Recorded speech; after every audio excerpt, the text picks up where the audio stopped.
Okay mga bro, bali mayroon tayong isang amplifier dito na in-upgrade mga bro dahil mayroon siyang apat na peaking transistor dito. Ayan, bali ayan, 5198, dalawang 5198 tapos dalawang A1941. Ayan.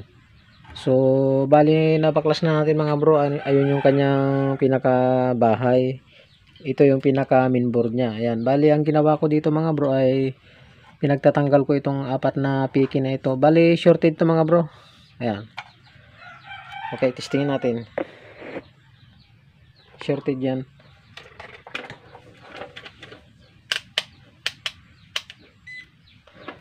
So ilagay natin sa continuity.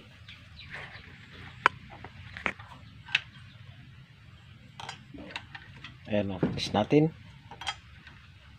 Ano to?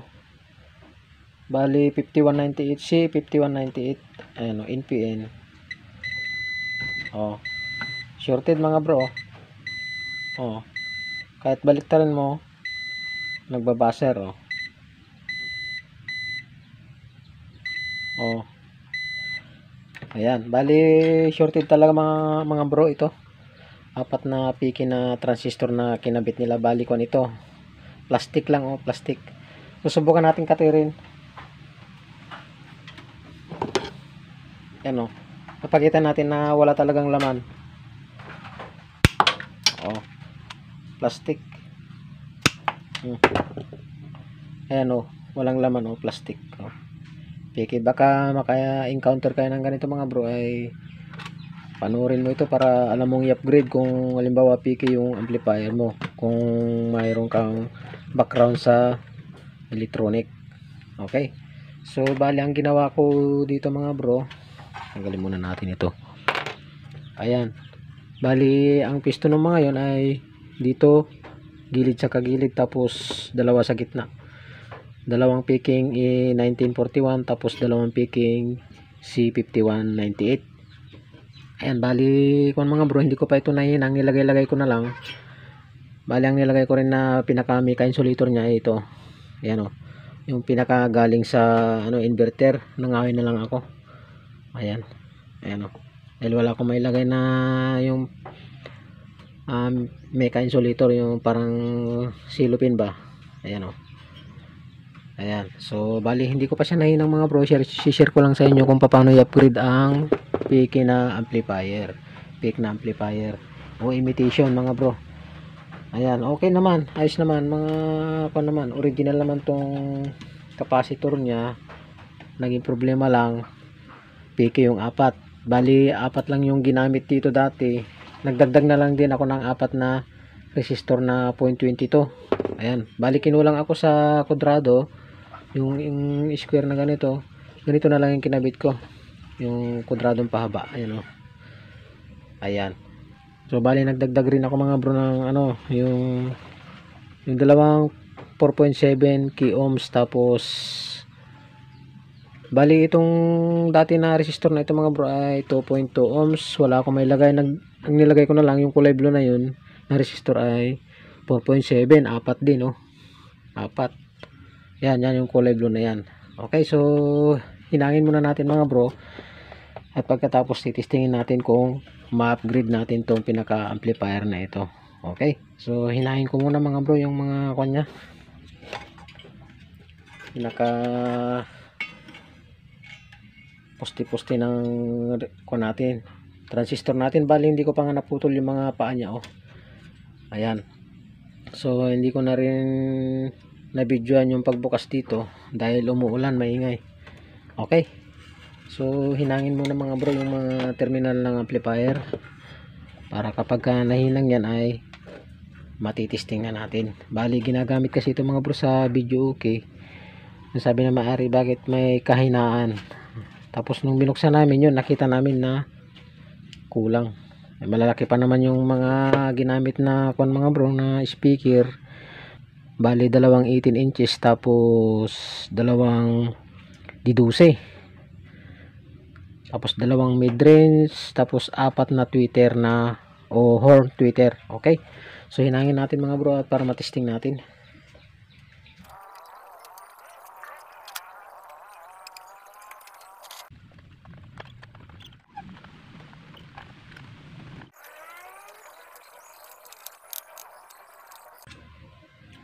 Ayan, so bali nahinang na natin mga bro. Ayan.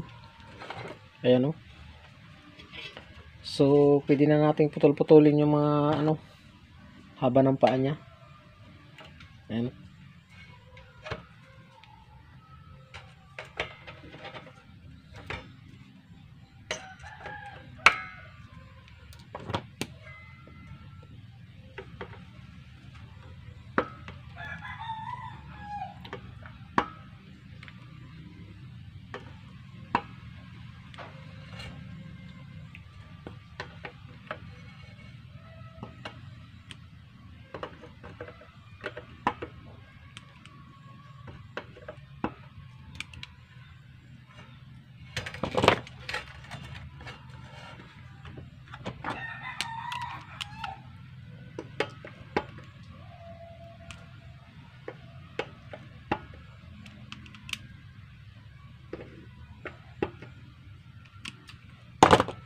Okay, so bali naputulan natin lahat mga bro, yung mga paapaan ng mga kinabit natin na transistor.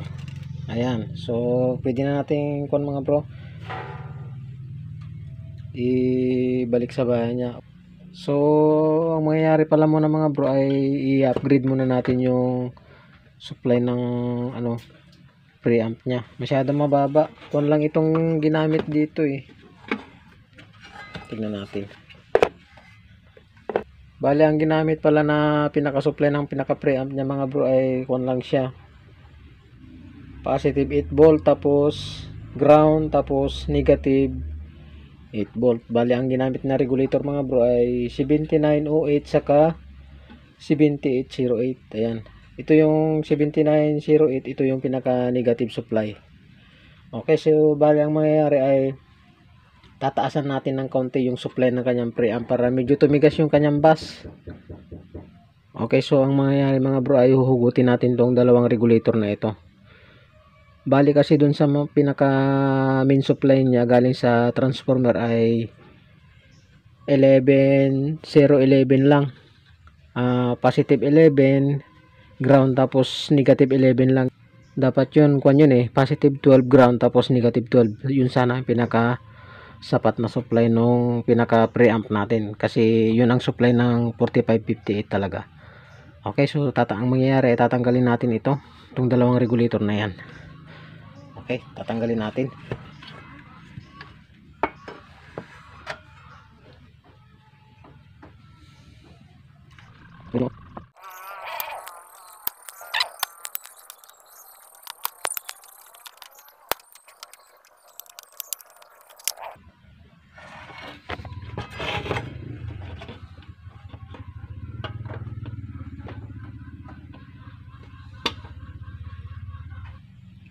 So 7808 ito mga bro, ayan. Ito yung positive supply ng preamp natin.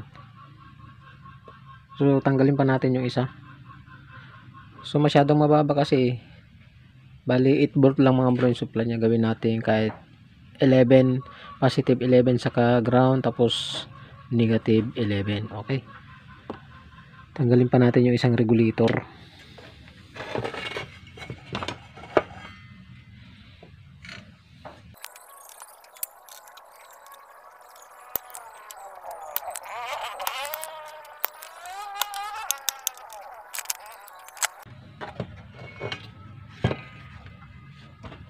Tanggalin natin to. Ito yung pinaka kanya negative 7908. Ayan o. Ayan. Okay, so bali ang mangyayari mga bro, ayan, linisan muna natin baka anong nagdikit.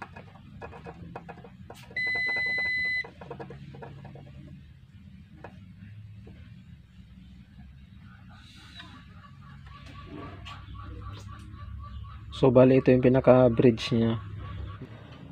So ito na mga bro yung dalawang capacitor na magkatabi. Ayan, bali ito yung kanyang positive 11 ground tapos negative 11. Okay, so yung positive 11 natin ay jumper natin doon. Tapos yung negative 11 natin ay jumper din natin doon sa supply ng papunta sa preamp. Okay,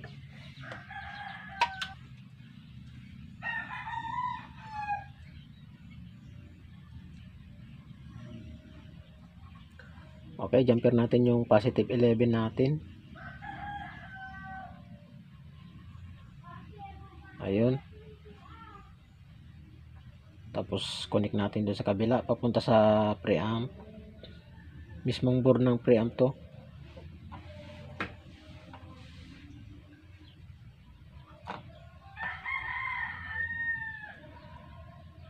Okay, so i-jumper din natin mga bro yung negative natin. Matik na kasi yung ground mga bro, diretso na dun ay. Okay, ganito ang gawin nyo sa amplifier nyo mga bro kung PK. O meron din yung mga original na medyo mababa yung supply ng kanyang preamp. Yan, pag medyo tinaasan nyo yung supply ng ano nyo, preamp nyo, ay titigas yung kanyang bass, magiging hard bass siya. Okay,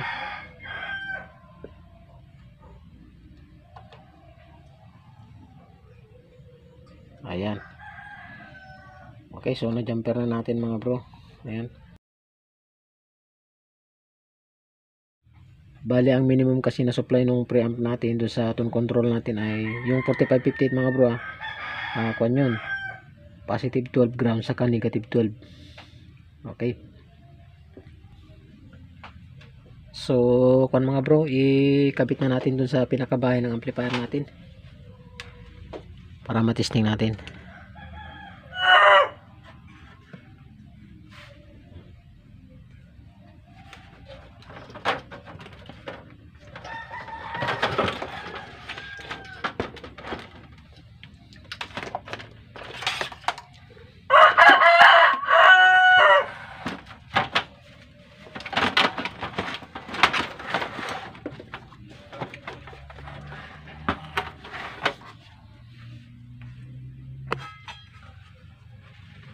Okay, so ilagay na natin mga bro itong pinaka main board natin.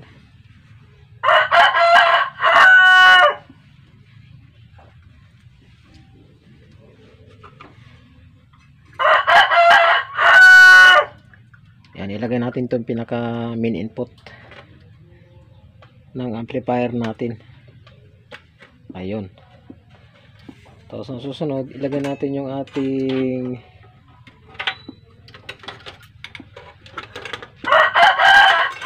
pinaka input ng surround.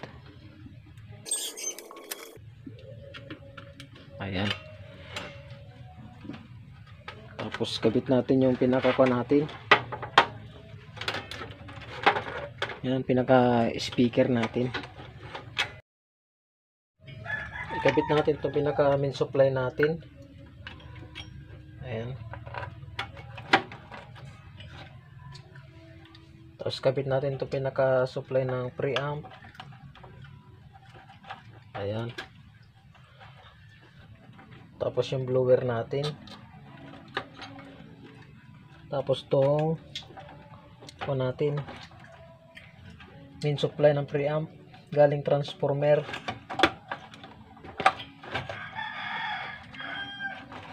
Ayan.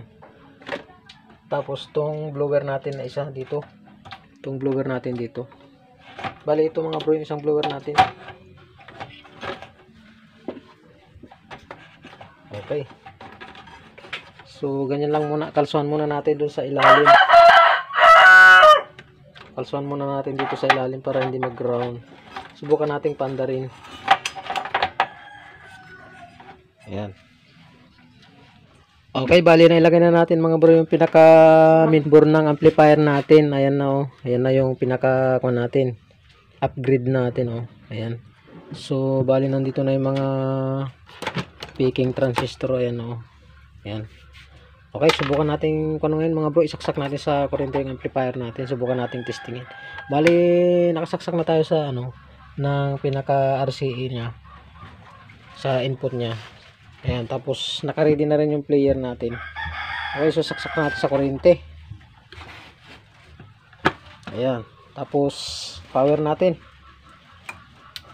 Okay, so Antayin lang natin lumagitik yung pinaka-relay niya ng mga 5 seconds.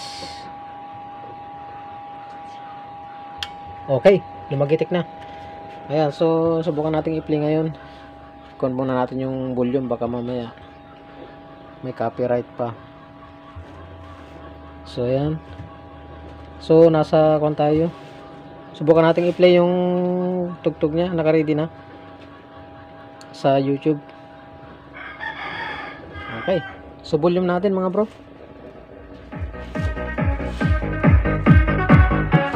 So bali ito yung speaker natin mga bro, ayan oh. Okay. Ayos, ulitin natin.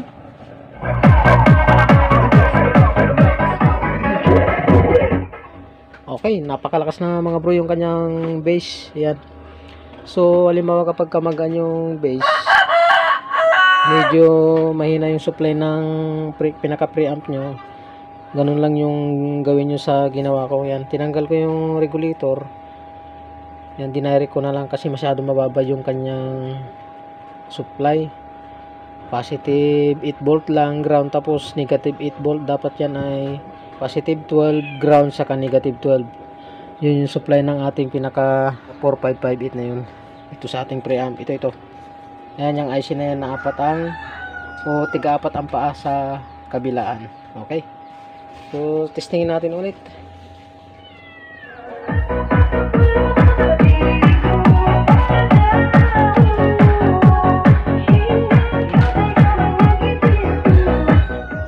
Okay, so ayos mga pro, ganun lang mag-upgrade ng peking amplifier. Yung kung maka-encounter kayo ng ganun, pwede nyong dagdagan ng mga resistor sa kanyang output, tapos mga transistor. Ayan, okay. So ganun lang mga bro, at kita-kita na naman tayo sa ulit na mga video ko. Ayan, salamat ulit sa inyong panonood.